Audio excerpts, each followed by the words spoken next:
Okay, case scenario number 8. Opus Chemical Limited, a prominent player in India's industrial landscapes, has been hitching its mark since its inception in 2008, headquartered in the bustling city of Vadodara, Gujarat, listed on a Bombay Stock Exchange, BSE, and a National Stock Exchange of India. The company has steadily grown in a multifaceted entity catering to diverse industrial needs. देखो case study पढ़ रहे हैं plane reading तो मार लेते हैं फटाफट फटाफट कभी कभी प्लेन रीडिंग मारने से क्या है ना बहुत कुछ आइडिया हो जाता है Opus Chemical Limited core strength lies in the robust manufacturing capabilities spread across the multiple state-of-the-art facilities. The company produces a wide range of industrial chemicals, including specialty chemicals, performance chemicals, and basic chemicals. By chemicals, chemicals, both chemicals. These products have application in various sectors from pharmaceuticals and textiles to paints and cottage and coating, construction and agriculture. ठीक है. NLP and Company Chartered Accountant firm was appointed to conduct the statutory audit for the financial year 23-24 for the company. Mr. Kamal was the engagement partners for the said assignment. In the organizational side, Mr. Kamal noticed that the TCWG of the company are involved in managing the entity. So he's a TCWG involved in managing company यानी कि गंगाधरी शक्तिमान है TCWG की management है ठीक है during the ongoing engagement of the audit at the end of third quarter के end में two limited review reports were issued by NLP and company before the issuance of third quarter limited review report the management of a company imposed a limitation on the scope of the audit that Mr. Kamal considered likely to result is the need to express a qualified opinion or to disclaim an opinion on the financial statement ठीक है and accordingly requested that the management remove such limitations. However, the management refused to remove the said limitation. Management ने limitation लगा दी है management के limitation लगाने के बाद हम डीसीडब्ल्यूजी के पास जाते हैं लेकिन अभी हम पढ़ के आए हैं कि गंगाधरी शक्तिमान है यानी कि मैनेजिंग जो भी एंटिटी के मैनेजिंग पार्टनर्स वगैरह जो भी हैं डायरेक्टर वोटेवर वही डीसीडब्ल्यूजी में इन्वॉल्व है तो दोनों एक ही चीज है तो हम हमारे माई बाप को भी बचा ही नहीं हम किसी के पास भी नहीं जा सकते तो after the following due procedure applicable in circumstances finally mister Kamal with his engagement team mister Kamal ने अपनी एंगेजमेंट टीम के साथ कंक्लूड किया that the possible effects on the financial statement of undetected misstatement could be material and pervasive ठीक है जो कि undetected misstatement के पॉसिबल इफेक्ट्स है फाइनेंशियल स्टेटमेंट के ऊपर वो मटेरियल भी है और परवेसिव भी है मटेरियल और परवेसिव होता है तो हमें रिपोर्ट देनी पड़ती है डिस्क्लेमर ऑफ ओपिनियन देना पड़ता है ठीक है so that the qualified opinion would be inadequate ठीक है सही बोला to communicate the gravity of the situation accordingly ही proposed to withdraw from engagement after consulting with the senior partner of the firm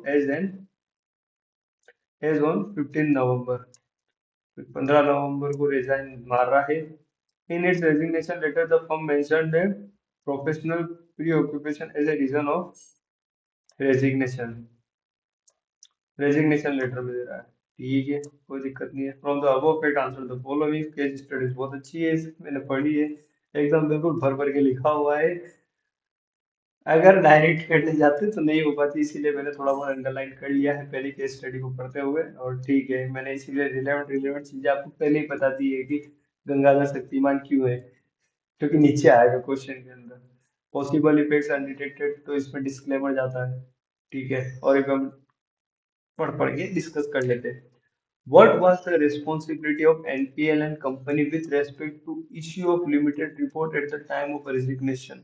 Oh my God! देखो third quarter के and में जा रहे हैं तो किसी भी क्वार्टर में अगर अपन 45 डेज निकाल देते हैं तो फिर हमें उस क्वार्टर की और उसके नेक्स्ट क्वार्टर की रिपोर्ट दे के जानी पड़ती है तो वैसा अब हम थर्ड क्वार्टर के एंड में जा रहे हैं तो यानी हमें थर्ड क्वार्टर की तो रिपोर्ट देनी ही है और थर्ड क्वार्टर के साथ फोर्थ क्वार्टर की भी रिपोर्ट देनी पड़ेगी, और फिर यानी कि पूरे साल की तो रिपोर्ट हमने दे ही दी है, तो फिर फाइनल ऑडिट रिपोर्ट भी हमको देनी ही पड़ेगी। तो इसी के साथ क्या है ना कि जो अपना ये with respect to issue limited report at the time, responsibility क्या है हमारी, limited review of third quarter was required to be issue, सही बात है। थर्ड क्वार्टर की लिमिटेड रिव्यू रिपोर्ट तो हमें देनी ही है। फिर नो वाला ऑप्शन तो वैसे भी करेक्ट है, इनकरेक्ट है अपने साथ। Limited review report of third quarter was required to be issue subject the terms of the audit engagement. हाँ भैया, देनी है, कोई दिक्कत वाली, सब्जेक्ट ऑब्जेक्ट कुछ नहीं। Limited review report of third quarter was required to be issued, and consequently after the issue of audit report of full year also required to be issued। Third quarter की दे रहे हैं तो third quarter के बाद fourth quarter की भी देनी है, और फिर उसके साथ पूरे साल की देनी है। जैसे तीन क्वार्टर की जहां पे हमने रिपोर्ट दे दी है, तो हमें फुल ईयर की ऑडिट रिपोर्ट देनी ही है, इट इज मैंडेटरी। ये कहाँ लिखा है, सेबी की गाइडलाइंस के अंदर, security exchange board of India उसकी गाइडलाइंस में लिखा हुआ है।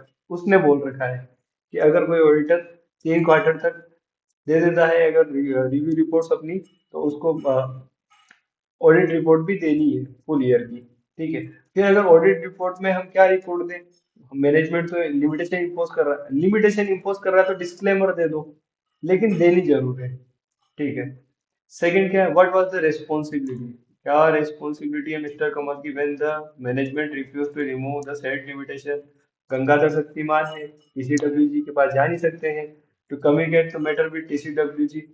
कहाँ से करेंगे, कहाँ से करेंगे, कहाँ से करेंगे।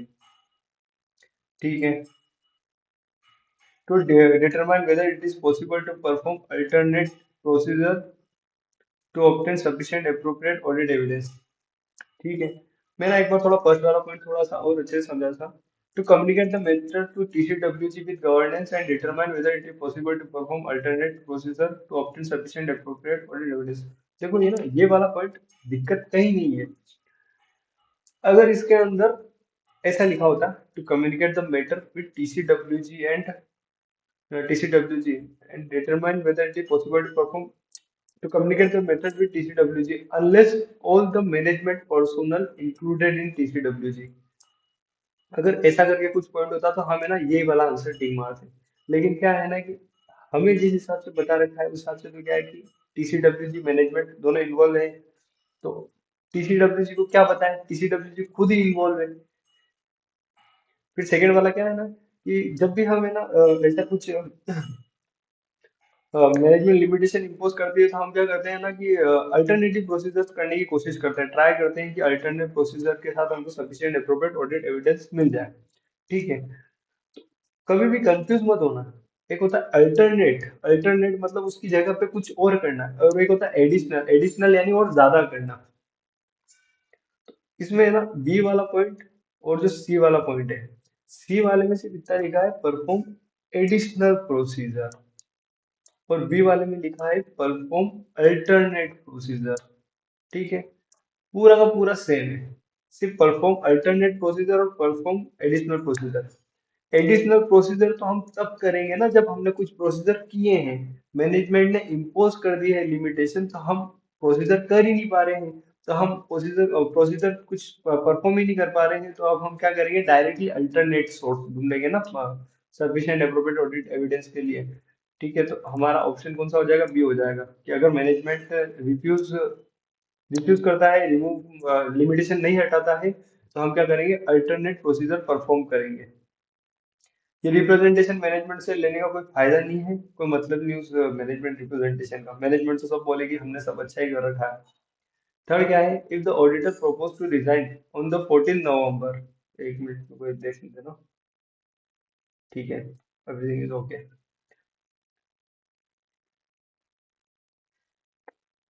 ठीक है, हो जाएगा बस 2-4 मिनट में। If the auditor propose to resign on 14th November, 14th November भैया, 14 नवंबर, देखो 15 नवंबर को जा रहा था, मतलब 45 डेज हो रहे थे, अभी 14 नवंबर को जा रहा है, तो 45 डेज नहीं हो रहे ना, तो 45 डेज से पहले ही जाना है, तो उसको क्या है ना कि जो लास्ट वाली थी वही वाली रिपोर्ट देके जानी पड़ेगी।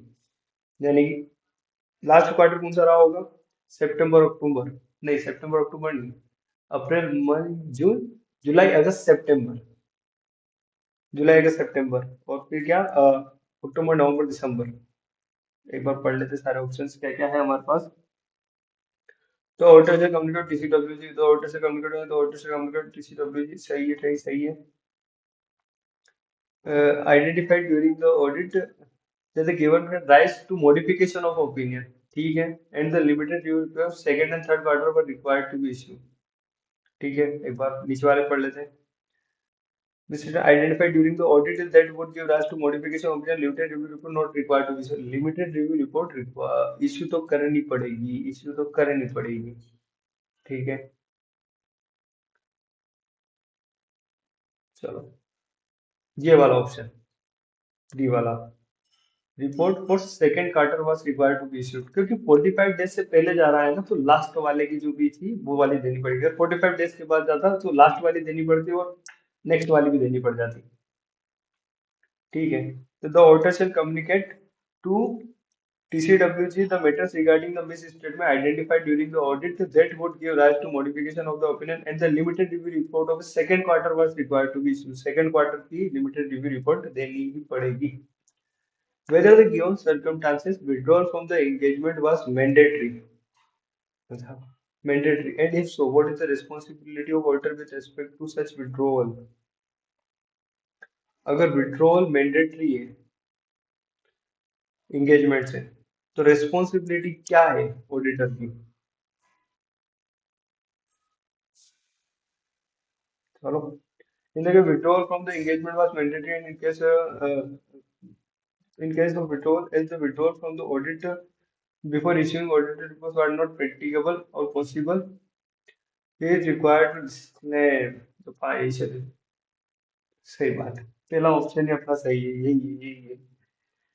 इन द गिवन सर्कमस्टांसेस, देखो, in the given circumstances withdraw from the engagement was mandatory, and in case withdrawal if the withdrawal from the audit before issuing audit report was not practicable। सही बात है, क्योंकि हम है ना 15 को withdrawal डाल देते हैं तो हमें थर्ड क्वार्टर तो देना ही पड़ रहा था, और थर्ड क्वार्टर दे देते तो फिर हमें लास्ट क्वार्टर की भी देनी पड़ती और पूरी ऑडिट रिपोर्ट भी देनी पड़ती। तब ऑडिट रिपोर्ट में देंगे क्या, हमारे पास सफिशिएंट अप्रोप्रिएट ऑडिट एविडेंस ही नहीं मिल रहे, और जो मिल ही नहीं रहे हैं पॉसिबल इफेक्ट्स उनका क्या मटेरियल है और परवेसिव भी है, तो मटेरियल परवेसिव है, तो he was required to disclaim of opinion. मैंने बताया था डिस्क्लेम ऑफ ओपिनियन देना पड़ेगा फाइनेंशियल स्टेटमेंट के अंदर। ठीक है, बाकी के ऑप्शंस आप पढ़ लेना। Assuming Opus limited to an unlisted company, अगर हम मान लेते हैं कि ओपस केमिकल लिमिटेड है, एक अनलिस्टेड कंपनी है, whether the reason for resignation by NLP and company was proper, बिल्कुल कोई दिक्कत नहीं है, कोई सी भी कंपनी हो, कोई साहब रेजिग्नेशन लेटर में रीजंस लिख देंगे, और कहीं पे भी हमें कुछ बताने की जरूरत नहीं है।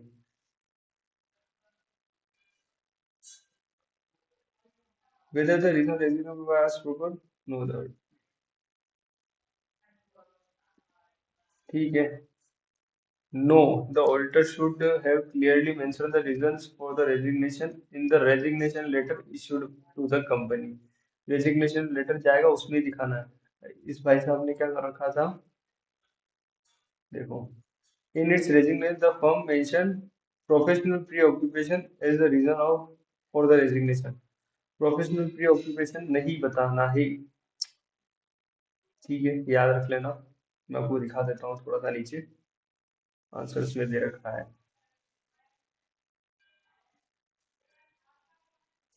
The ICI has made an announcement that the auditor of an unlisted company shall not mention नहीं कर सकते professional preoccupation as a reason of for resignation। ठीक है, अनलिस्टेड कंपनी में अपन प्रोफेशनल प्रीऑक्यूपेशंस को रीजन नहीं बता सकते रेजिग्नेशन का। The auditor shall clearly mention the reason for the resignation, clearly mention करना है रीजन रेजिग्नेशन का रेजिग्नेशन लेटर में, जो कि अपन इश्यू करने वाले हैं कंपनी को। ठीक है,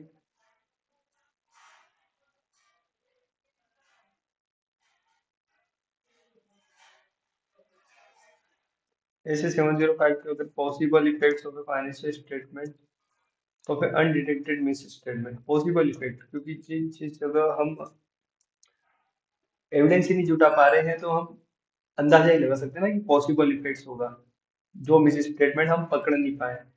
could be both material and pervasive, so that qualification of opinions would be inadequate to communicate the gravity of situation. The auditor shall disclaim an opinion. Auditor को disclaim करनी पड़ेगी opinion। ठीक है, मैंने आपको बताया था 45 days वाला। Within 45 days from the end of any quarter of period covered under the appointed, then the auditor shall, before such designation, issue limited report of such quarters। ठीक है, अगर 14 नवंबर को करता है तो विद इन 45 डेज हो रहा है, सेकंड क्वार्टर की अपन को देनी पड़ेगी।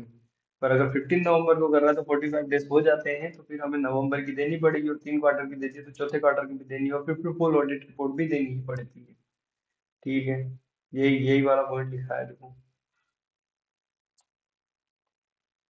और मैंने बताया था ना सेकंड वाला, if management division remove retention the auditor shall communicate करना है मैटर किसके साथ, टीसीडब्ल्यूजी के साथ, विद मतलब TCWG unless all TCWG are involved in managing the entity।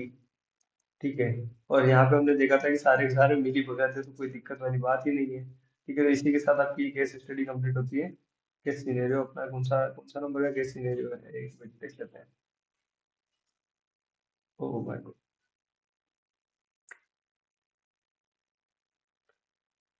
Case scenario number 8 complete हो गया अपना। ठीक है, वेरी गुड।